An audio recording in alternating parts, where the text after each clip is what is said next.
नमस्ते मित्रों। सर्वप्रथम आप सभी लोगों को जन्माष्टमी की हार्दिक हार्दिक बधाई एवं शुभकामनाएं। आप सभी लोगों को भगवान श्री कृष्ण की जो भी लीलाएं हैं उन लीलाओं के विषय में अवश्य मालूम होगा। भगवान श्री कृष्ण जो माखन चुरा लेते थे या जो मटकियाँ फोड़ देते थे या एक बार उन्होंने जो गोपियों के वस्त्र चुरा लिए थे, इन सभी लीलाओं के बारे में आप सभी लोगों को पता होगा। और हम जितने भी भक्त लोग हैं, मैं हूँ, आप हैं, इन सभी लीलाओं के बारे में जब भी सुनते हैं हमें अच्छा लगता है।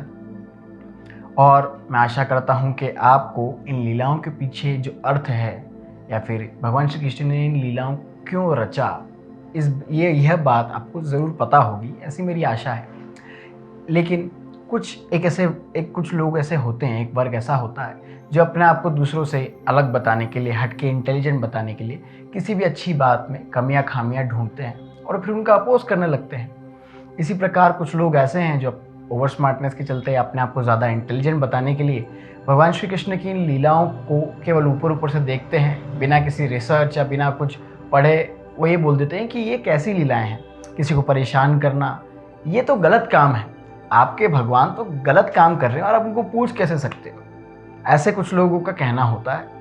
और काफ़ी सारे लोग ये सोशल मीडिया पर इस चीज़ को फैलाते भी हैं कि ये तो गलत चीज़ें हैं, तो गलत चीज़ों का साथ आप मत दो। मतलब उनका कहना है कि भगवान श्री कृष्ण ने ये जो कार्य, ये जो उनकी लीला है, ये गलत है, तो आप इनका साथ कैसे दे सकते हो। इस वीडियो में जिन भी लोगों को इस विषय में नहीं पता है कि इन लीलाओं के पीछे का कारण क्या था, वो कारण मैं आपको इस वीडियो में बताने वाला हूँ। और मेरी आपसे विनती है कि अगर आपको जो मैं चीज़ें बताने वाला हूँ ये सही लगे या ये आपको लॉजिकल लगे, तो आप आगे भी दूसरों लोगों को ज़रूर इन बातों के विषय में बताइएगा।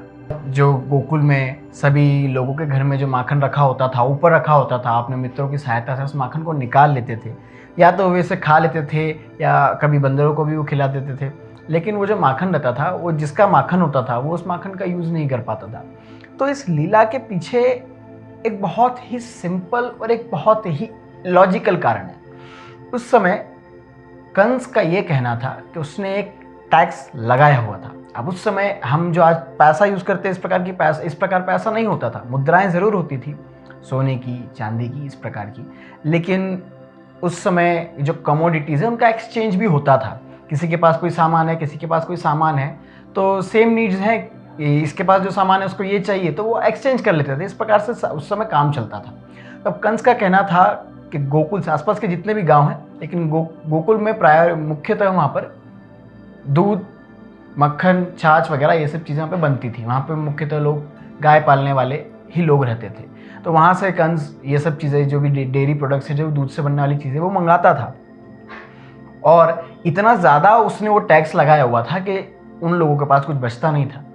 बट फिर भी मजबूरन वो लोग कंस को ये दूध, मक्खन सब ये भिजवाते रहते थे। भगवान श्री कृष्ण ने वहाँ पर बात की लोगों से कि ये जो मक्खन है, हमें जितना चाहिए, हमें जितनी आवश्यकता है, हम उतना प्रयोग करेंगे पहले।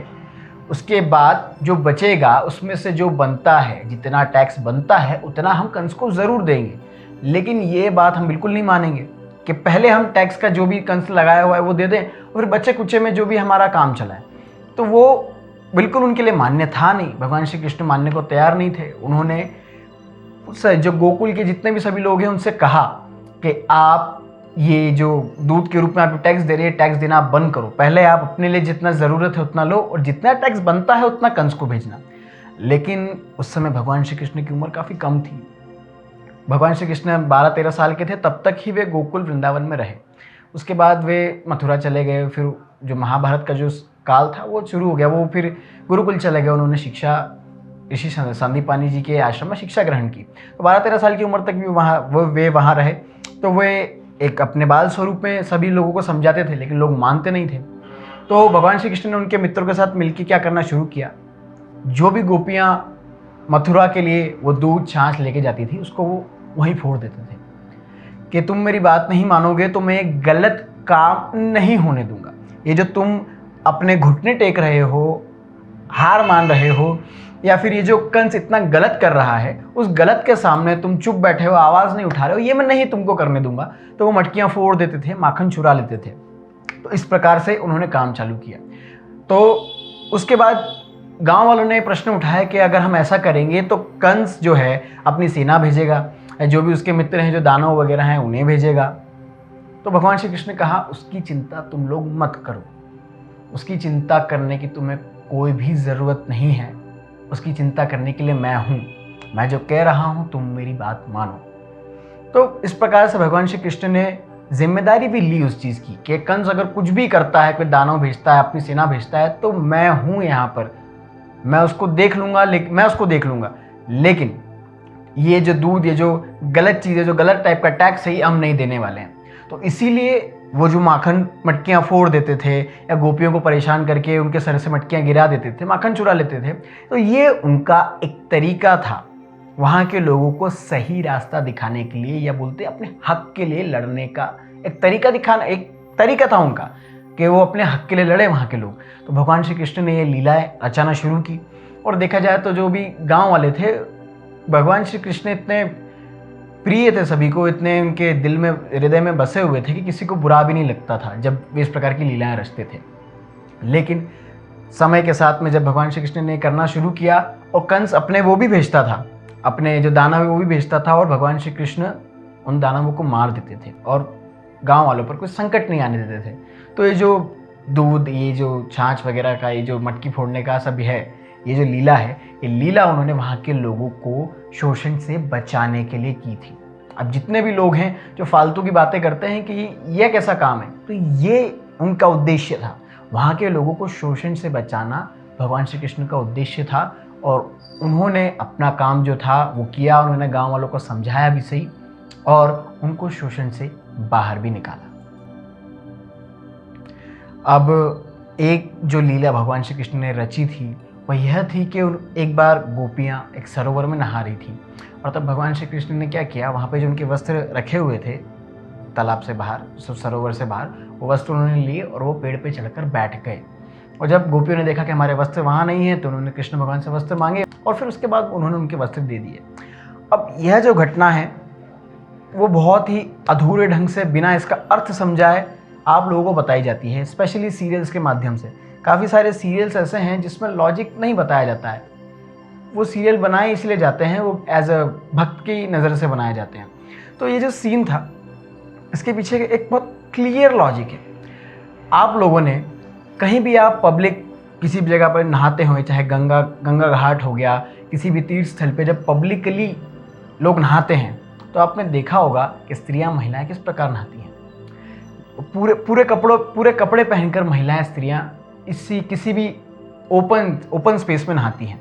लेकिन उस समय वे गोपियां क्या कर रही थी, उन्होंने अपने जो वस्त्र हैं वे उतार दिए थे और एक तरफ रख दिए थे। ये हो सकता है थोड़ा कंट्रोवर्शियल हो, जितना मुझे पता है मैं आपको बता रहा हूँ। उन्होंने वो उतार के एक तरफ रख दिए थे और वे सरोवर में नहा रही थी। अब हमारा सनातन धर्म में यह कहा गया है कि भगवान सूर्य और चंद्रमा के सामने हम कभी भी बिना कपड़ों के नहीं जाते हैं। हम कोई भी जो दैविक स्थान है, तालाब हो गए, जो सरोवर है, इन सरोवर को और हम इन सभी को हम देवता मानते हैं, इनमें भगवान का वास है, देवी देवता हम इन्हें मानते हैं। तो किसी भी सरोवर में, चाहे वो कोई भी जगह हो, नदी हो, तालाब हो, उसमें आप एब्सोल्युटली विदाउट क्लोथ्स नहीं जा सकते। आप किसी जानवर के सामने भी ऐसे नहीं जा सकते, ऐसा कहा गया है। मतलब आप थोड़ा सा अपनी डिग्निटी को आप ध्यान में रखें और अपना काम कीजिए। लेकिन उस समय ऐसा कुछ भी नहीं था। वो जो तालाब था वो ईजिली एक्सेसिबल था किसी के लिए भी। मान लीजिए जब वे गोपियाँ वहाँ नहा रही थी और कोई बंदर आकर उनके वस्त्र ले जाता, तो वे क्या करती, कब तक उस तालाब में बैठी रहती। भगवान श्री कृष्ण ने उन गोपियों से कुछ शर्तें मनवाई कि अगली बार जब भी आप किसी पब्लिक प्लेस पे नहाएंगी तो आप कपड़े पहनकर ही नहाएंगी। और उस समय भगवान श्री कृष्ण वहाँ अकेले थे, उनके अलावा वहाँ पर कोई और नहीं था। भगवान श्री कृष्ण ने कहा कि यहाँ पर जंगली जानवर भी हैं, वो भी आकर आपको ऐसे देख सकते हैं। ये जो तालाब है, सरोवर है, ये हमारे लिए पूजनीय है। तो इसमें without clothes, absolutely without clothes जाना भी गलत है। अब आप में से ये चीज़ में भी कुछ कॉन्ट्राडिक्शन है, कुछ यहाँ पर कॉन्ट्रोवर्सीज हैं कि उस समय क्या स्थिति थी, गोपियों की क्या स्थिति थी, भगवान श्री कृष्ण की क्या स्थिति थी, इस पर कुछ कॉन्ट्रोवर्सीज हैं। लेकिन जिस चीज़ पे मैं भरोसा करता हूँ, जो मुझे पता है, मैं बता रहा हूँ आपको। उस समय भगवान श्री कृष्ण की उम्र 8 से 9 साल थी। तो 8 से 9 साल के वो छोटे से बालक थे। अब आप भी समझ सकते हैं कि 8 से 9 साल का बालक कैसा होता है, उसकी सोच किस प्रकार की होती है। और भगवान श्री कृष्ण ने उन्होंने उनसे ये बात मनवाई कि अगली बार आप ध्यान रखेंगे कि किसी भी पब्लिक प्लेस पर जब भी आप नहाएंगे तो पूर्ण वस्त्र पहनकर ही आप उसमें जा सकते हैं। वो तो भगवान श्री कृष्ण ने उस समय एक ऐसी लीला रची कि उन्हें इस बात की समझ आ जाए कि हमें पब्लिक प्लेसेस में या ओपन प्लेसेस में किस तरह से बिहेव करना चाहिए, ये वे उन्हें समझाना चाह रहे थे। एंड हम सभी को भी वे ये बात समझाना चाह रहे थे कि जो भगवान सूर्य हैं या फिर कोई भी तालाब है, नदी है, इन सभी को हम पूजते हैं, हमारे लिए पूजनीय होते हैं, तो इनके सामने एब्सोल्युटली विदाउट क्लोथ्स अब हम नहीं जा सकते, हमें नहीं जाना चाहिए। और इवन खुली स्पेसेस में, ओपन स्पेसेस में तो बिल्कुल नहीं जाना चाहिए।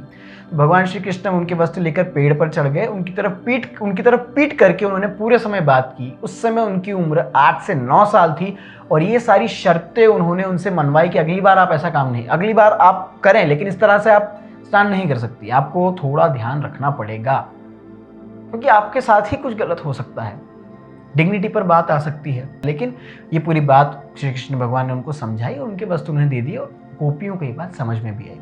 अब इस घटना को लेकर काफ़ी सारी कंट्रोवर्सीज हैं कि आखिर उस समय क्या स्थिति रही थी, एग्जैक्ट क्या स्थिति थी, इस चीज़ को लेकर कंट्रोवर्सीज हैं। लेकिन जो एक लॉजिकल बात है वो मैंने आपको यहाँ पर बताई है और मैंने भी थोड़ा इसके बारे में रिसर्च किया, पढ़ा, उसके बाद में जाकर मैंने आपको ये बात बताई है। और जो महाभारत सीरियल है, B.R. चोपड़ा जी का महाभारत सीरियल है, उसमें भी ये जो सीन है ये पूरी तरह वहाँ पर इसी प्रकार बताया गया है कि भगवान श्री कृष्ण ने उनको यही बातें बताई कि हम जो सूर्य है इनके सामने हम इस प्रकार नहीं आ सकते, या फिर जो पब्लिक प्लेसेस है, जो हमारा तालाब है, वहाँ पर हम इस प्रकार नहीं रह सकते। उन्हें केवल ये बातें समझाने के लिए और उनसे बातें मनवाने के लिए, उनसे ये बातें उनको बिल्कुल सबक सिखाने के लिए इस प्रकार से एक बात है कि ये तो मैं आया हूँ, मैं तुम्हें जानता हूँ, मैं यहाँ पर आया हूँ, मैं एक छोटा सा बालक हूँ। मतलब वो 8-9 साल के बालक थे, कोई और भी आ सकता था। और भगवान श्री कृष्ण ने इसके पश्चात ये बातें, ये जो लीला थी, ये उन्होंने आगे किसी को स्प्रेड नहीं की। वो तो फिर जब ये ग्रंथ लिखेगा तो ये लीला उसमें भी आ गई।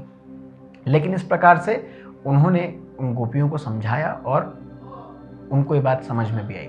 तो ये जो लीलाएं जो भगवान श्री कृष्ण ने रची थी, ये मुख्यतः इस प्रकार की जो लीलाएं थी, इनके पीछे एक बहुत ही क्लीन लॉजिक था कि ये उन्होंने क्यों किया, इसकी क्या ज़रूरत थी और इससे क्या इफ़ेक्ट उस समय सोसाइटी में आया, जो कि हमें क्लियरली देखने को भी मिला। तो आशा करता हूँ आप सभी लोगों को, अगर अभी तक आपको पता नहीं था कि भगवान श्री कृष्ण ने ये लीलाएं क्यों रची, तो अब आपको पता चल गया होगा। और मैं चाहता हूँ कि ये सारी जो बातें मैंने आपको इस वीडियो में बताई हैं आगे लोगों तक जाए। लेकिन आपको ये वीडियो शेयर करने की ऐसे मैं कोई कह नहीं रहा हूँ, लेकिन आप जो भी मैंने आपको बातें बताई हैं, आप खुद वीडियो बनाकर आप यूट्यूब पर डाल सकते हैं, इंस्टाग्राम, फेसबुक, कहीं पे भी आप ये बातें एग्जैक्ट कॉपी करके वीडियो बना के डाल सकते हैं। मेरी आपसे ये स्पेशली विनती है कि आप खुद ही अपने दोस्तों को, अपने रिश्तेदारों में ये जो मैंने बातें बताई हैं, इस विषय को आप रखें और उनको ये बातें समझाएं कि ये जो लीलाएं भगवान श्री कृष्ण ने रची थी, इसके पीछे क्या कारण था और उनका क्या उद्देश्य था। इस वीडियो को देखने के लिए आपका बहुत बहुत धन्यवाद।